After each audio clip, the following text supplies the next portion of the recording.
اهلا بيكم في 2013 وعام سعيد يا رب عليكم وعلينا وعلى كل الامه الاسلاميه والعربيه. فكره الحلقه النهارده في منتهى البساطه هي عباره عن استفتاء كنا نزلناه على اغلب الصفحات الثوريه على الفيسبوك، طلبنا من خلاله استبيان عن اسوأ 10 اعلاميين موجودين في خلال 2012. والحقيقه جات لنا ارقام ومفاجآت احنا نفسنا ما كناش متخيلينها. وصل الاستفتاء لحد 12 بالليل امبارح 11812. خلينا نقول لكم ايه هو ترتيب اسوأ 10 اعلاميين بعد الفصل.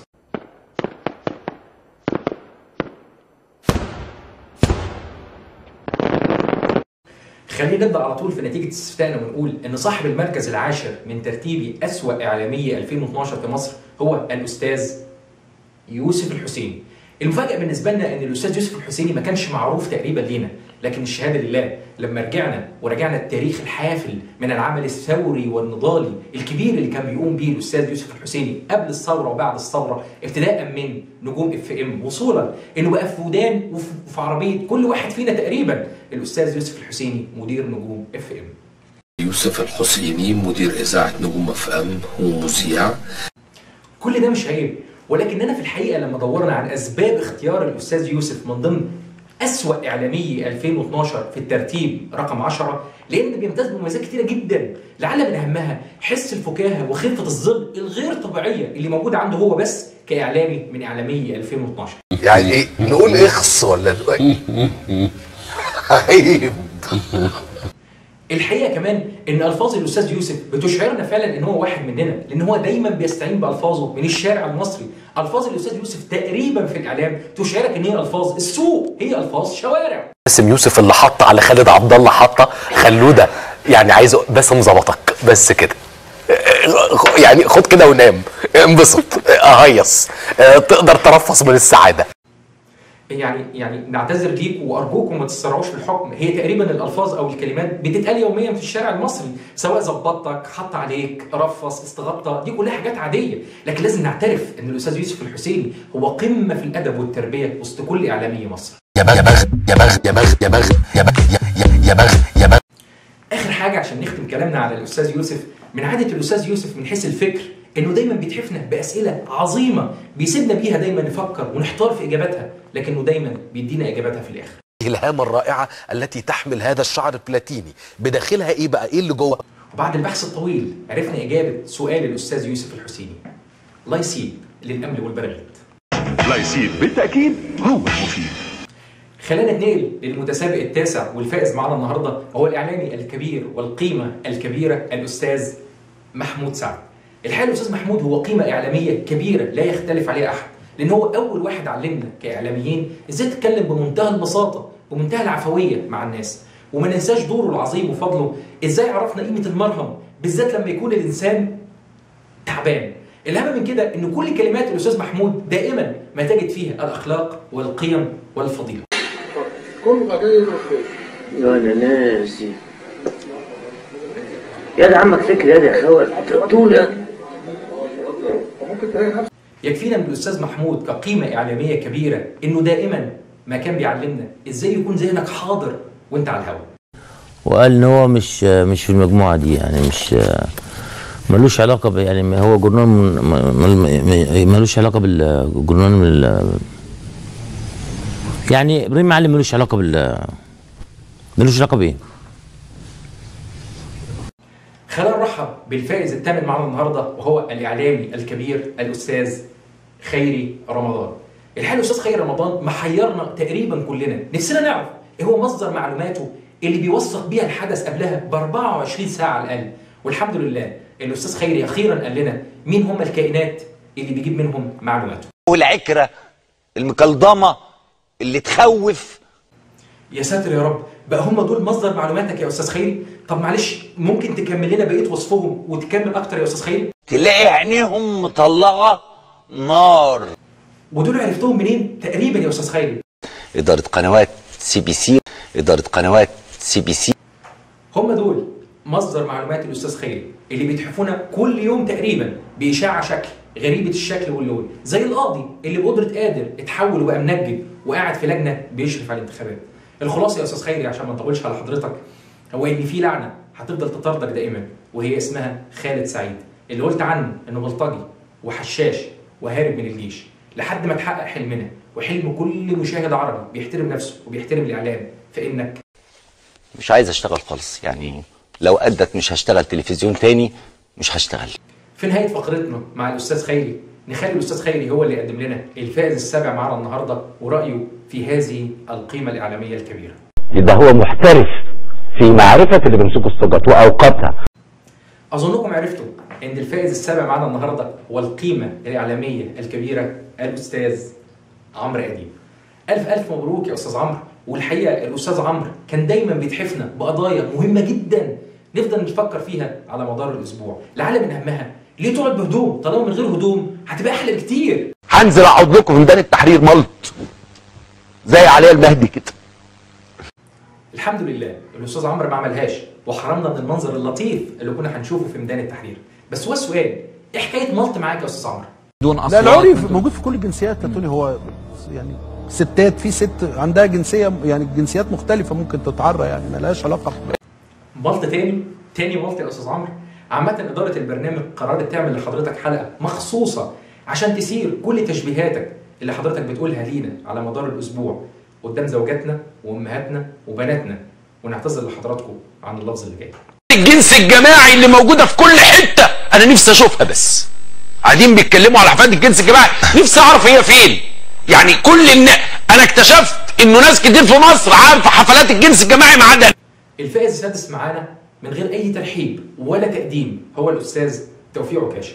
واعذرونا لاننا مش حابين ان احنا نجيب اسمه او سيرته في اي شيء، ولينا طلب عندكم يا ريت بعد اذنكم ما حدش يشير اي فيديو ولا اي كومنت ولا اي تعليق للاستاذ توفيق عكاشه، لاننا للاسف احنا اللي عملنا له دعايه.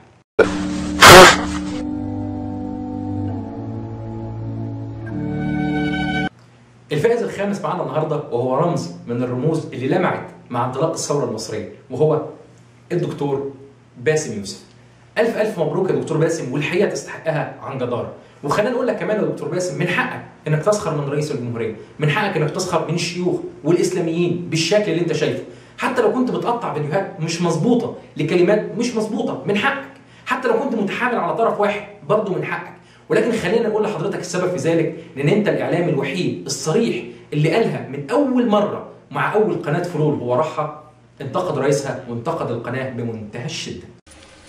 على العموم احنا نختلف مع المهندس نجيب ساويرس في مواقف كثيره، واحنا بنعلم من هنا ان احنا لن ننساق يوما الا ان نكون بوقا لاجنداته، مش هنستسلم الضغوط. وحتى لما راح قناه الفلول الثانيه ما سكتش وقال لهم الحقيقه بمنتهى الصراحه، انتوا قناه فلول. انا عارف ان في ناس بتتهم CBC انها يعني ممكن تكون، بصوا في ناس بتوصفها انها، بصوا هي قناه فلول من الاخر بصراحه. هنضحك على بعض، هي قناه فلول.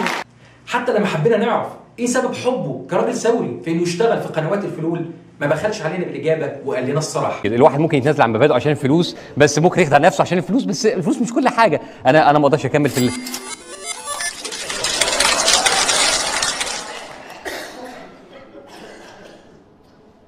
CBC هي اللي دعت الثوره اساسا. عشان كده اسمح لنا احنا كمان نقول راينا في حضرتك بمنتهى الصراحه، زي ما قال الاستاذ احمد حلمي. ماديه حقيره اصلا. قلت حاجه يا حسن؟ بقول ماديه جميله. الفائز الرابع معانا النهارده هو الاعلامي الكبير الاستاذ مجدي الجلاد.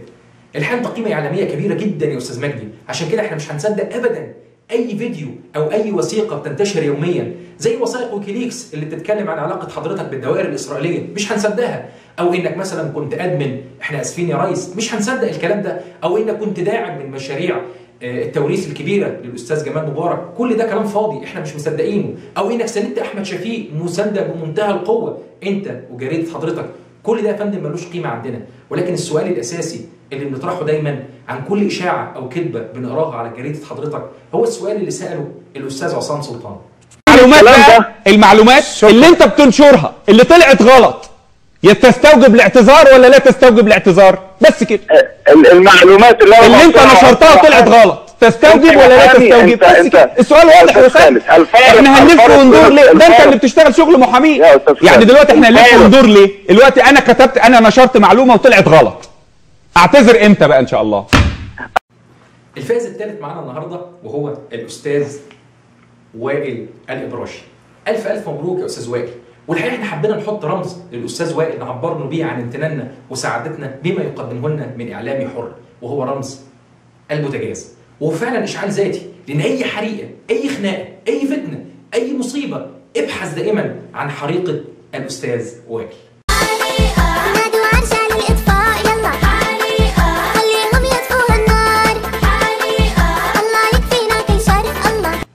الفائز الثاني معانا النهارده ونقول له ألف مبروك هو الأستاذ إبراهيم عيسى الشهير بأبو حمالات. والحقيقة الأستاذ إبراهيم نجح نجاح غير طبيعي في السخرية من كل شيء، من رئيس الجمهورية، من الإخوان، من التيار الديني، من الشيوخ، حتى الشيخ الشعراوي. تخيلوا أن بعض الصحابة لم يسلموا من لسان الأستاذ إبراهيم عيسى. تخيلوا أن أول مرة كنا نسمع حد يرد ذكر الصيام أو آيات القرآن أو صلاة الجمعة في نوع من أنواع التهكم أو السخرية. عشان كده كإهداء من إدارة البرنامج قررت أيضا أنها تعمل حلقة مخصوصة لحضرتك يا أستاذ إبراهيم تعبر لك فيها عن امتنانها وشكرها لفكرة حضرتك. إذا جحا عامل فيها مجنون، عامل فيها مناخوليا، قرش مخروم كتاكيت علشان يعرف يعيش وسط هذا المجتمع العربي المستبد سواء من فوق أو من تحت. الفائز معانا بالمركز الأول وبجدارة هي الإعلامية الكبيرة الأستاذة لميس الحديدي. ألف مبروك يا أستاذة لميس، والحقيقة تستحقينها عن جدارة. وخلينا نقول لأستاذة لميس احنا مش هنتكلم مع حضرتك ولا هنقول لحضرتك أي شيء، ولكن إدارة البرنامج جابت فيديو مخصوص كهدية لحضرتك. وقبل ما أقفل معاك وأقول لكم تصبحوا على خير، أحب أقول لكل مصري ولينا كلنا هم دول الإعلاميين، وهي ديت بلاعة المجال اللي طفحت في كل بيت مصري وأكيد ترتشط على حد فينا. فبرجاء شد السيفون واحذفوا القنوات وتصبحوا على خير. ولا عايزين نسمع ان احنا متآمرين عليكم، ولا عايزين نسمع ان احنا هنقضي ال20 السنه الجايه ننظف في الفساد والفاسدين من رجال الاعلام والاعمال مش عايزين نسمع الكلام ده. دوري في التلفزيون المصري كان دور محترم، وحضرتك لو اتفرجت على كل البرامج تعرف كويس قوي انا كنت بعمل ايه، ويوم 25 قلت ايه. ماذا يحدث في ميدان التحرير الآن؟ والله هو لا زالت التجمعات موجودة في ميدان التحرير، وطبعا مندس بينهم مجموعة كبيرة من الإخوان، وكل اللي بيحصل ده للأسف الشديد نتيجة اللي حصل من الإخوان والرسائل SMS. حق الجماهير في التعبير عن مطالبها ده حق مكفول، لكن يجب أن نحذر اندساس عناصر كما حدث اليوم من جماعة الإخوان وغيرها من بعض الحركات الفوضوية. هل كان الهدف الوصول لمرحله بوعزيزي والوصول لمرحله تونس؟ خلونا بقى بنتكلم بوضوح. هو المرحله كانت ببساطه شديده جدا يعني؟ لا، المرحله كانت استثمار الدم المصري. ماذا يحدث الان في ميدان التحرير؟ هو ميدان التحرير لا زالت التجمعات متواجده، والقيادات الامنيه والامن كله متواجد حواليهم. هم مصرين بيجيبوا دلوقتي، يعني بتجي لهم للاسف الشديد كميات كبيره من السندوتشات والاكل والشرب والعصاير، وقاعدين بيعملوا اتصالات. منين يا جمال؟ منين الحاجات دي؟ معنى كده ان في جهه ما منظمه بتروح وليها كوادر بتروح تشتغل. حضرتك لو اتفرجت على كل البرامج تعرف كويس قوي انا كنت بعمل ايه، وتعرف كويس قوي وقت الثوره انا طلعت قلت ايه. خلوا بالكم لو شفتوا جنسيات غير مصرية، لكنات غير مصرية، لهجات غير مصرية، أرجوكوا خليكوا واعيين، ما تخلوش حد يندس بينكم، لا يخش بقى حماس ولا يخش، مش عايزين الكلام ده. إذا تنحى الرئيس اليوم احنا يعني خسرنا كل المعركة. ندي الراجل فرصة، ادعوه يعني يعيش، وهو قال وسأموت بها. يعني افتكروا له حاجه حلوه، ما ينفعش يا جماعه، ادوا له فرصه يعرف يخرج بسلام وامان. هذا الرجل عمل من اجل مصر، هذا الرجل حارب من اجل مصر، يعني ادوا له فرصه. ابويا شيله فوق راسه. بننقل الحقيقه. لا دلوقتي المظاهره في اقصى حجم ليها كانت كام يعني؟ مفيش مشكله انك تقول 2000، احنا عندنا 20,000 في مصر عادي يعني، مفيش مشكله ما تقلقش. احنا بنتكلم في 20,000 تقريبا الان في ميدان التحرير. تحيه لكل الشهداء، لكن برضو عشان اكون منصفه تحيه للرئيس مبارك. لكن بجد انا فخوره جدا ان انا مصريه. قد ايه حسيت ان بلدي لها قيمه لما قامت الثوره في مصر، كل حاجه اتغيرت يا جماعه، الدنيا اتغيرت. راجع كل علاقتي بالنظام السابق وفخوره جدا بكل ما عملته في النظام السابق. انا كمان يجب ان احيي وزير التجاره السيد رشيد محمد رشيد، يعني رجل محترم من الناس اللي يعني كنت اتمنى ان يبقى في هذه الوزاره. واستثمروا اموال ضخمه في تطوير منظومه التعليم. فاحنا ماشيين في جهود ماشيه ممكن نتكلم فيها اللي هي طبعا انها كانت مهندسه في وانا قابلتك في حمله الرئيس مبارك في الانتخابات الرئاسيه في المعارض الماضيه عشان انت برضه ان حضرتك كنت المنسقه الاعلاميه هو كان في حمله لجمال مبارك اول مره اسمع. نعم يا اختي. انا حاطينها بس عند ال حضرتك انا عايزه ايه؟ انت اللي متصل على قناه ايه حضرتك؟ لا ده مش سامعنا بقى. شكرا يا رضا. اتفضلي يا فندم. اول حاجه نفسي يبقى عندك ساعه صدر زي الاستاذ خير رمضان. نعم انا مش سامعاكي. يبقى عندك ساعه صدر. ساعه صدر. ايوه اتفضلي. اتمنى بس ان حضرتك ما تقطعيش الخط واخد فرصه زي الناس اللي قبلي. طبعا حضرتك اتمنى ان حضرتك ما تقطعيش عليا الخط، بس بعد اذنك وانا مش هطول ان شاء الله. تحب تقول حاجه تانية يا استاذ بلال ولا ايه؟ ولا نكمل نص ساعه كمان؟ تحب اديك نص ساعه كمان يا استاذ عمر؟ اتفضل 7 دقايق. لا هذا ليس اسلوبا. لا يا فندم انا اسلوبي سليم ومتحضر ومحترم. بصي حضرتك. اتفضل. بصي حضرتك ليس من الاحترام ان يقاطع المتحدث. فندم انا بحترم حضرتك لكن انا عندي وقت فاضل 7 دقايق. انا بتكلم على اسلوب الاداره. هنفضل موجودين عشان نقول لكم الحقيقه. مأمورية ضرائب قصر النيل وعابدين بتتعرض للاعتداء الان وبتتعرض للاقتحام. خلينا عندما ينتهي من المفاوضات مع كل الحريقه حصلت بعد كده يعني الله بقى ده يعني قدر. لك سنبقى ننقل لكم الحقيقه. اقدم مجمع علمي ثقافي في مصر ده منشأ سنة 1798. ده كفر. ده أنشأه نابليون بونابرت. نابليون بونابرت ايوه بتاع الحمله الفرنسيه ايوه. السيده لميس الحديدي ليست سيده رداحه.